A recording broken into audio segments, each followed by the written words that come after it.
Bismillahirrahmanirrahim. Assalamualaikum warahmatullahi wabarakatuh. Perkenalkan, saya Nabila Fitri Handayani dari Universitas Islam Bandung, Prodi Farmasi NPM 10000318093. Di sini saya akan menjelaskan sedikit mengenai surfaktan. Video ini dibuat untuk memenuhi tugas mata kuliah farmasi fisika. Pertama-tama ada prinsip dari HLB. HLB sendiri merupakan singkatan dari hidrofilik lipofilik balance, yaitu ukuran keseimbangan hidrofilik lipofilik dari suatu zat aktif permukaan. Prinsipnya, makin rendah nilai HLB suatu surfaktan, maka surfaktan tersebut semakin lipofilik, dan makin tinggi nilai HLB surfaktan, maka semakin hidrofilik.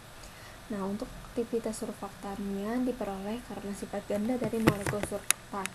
Untuk molekul surfaktan itu yang pada bagian kepala itu dia sifatnya menyukai air atau hidrofilik, dan bagian ini tuh termasuk bagian polar.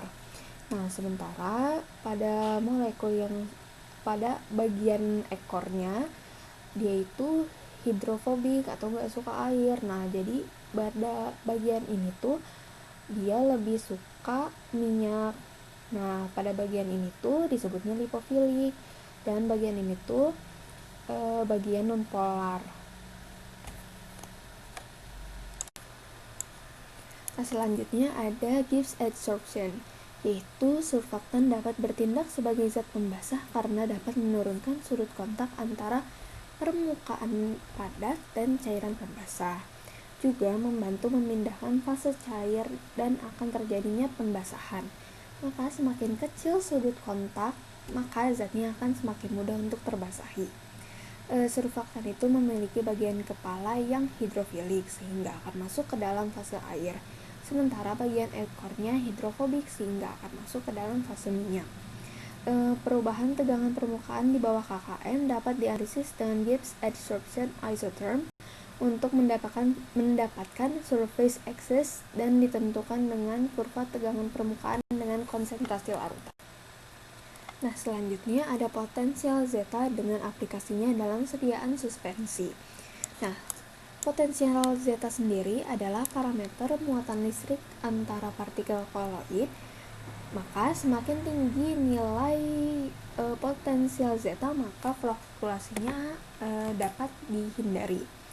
Nah, pada suatu suspensi jika tidak stabil, maka akan menyebabkan pengendapan dan pengumpulan partikel.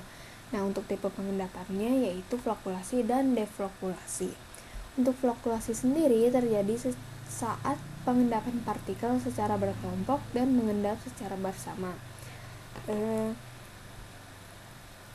Di mana pada fluktuasi terpisahnya dua fase tersebut lebih cepat dibandingkan dengan defluktuasi.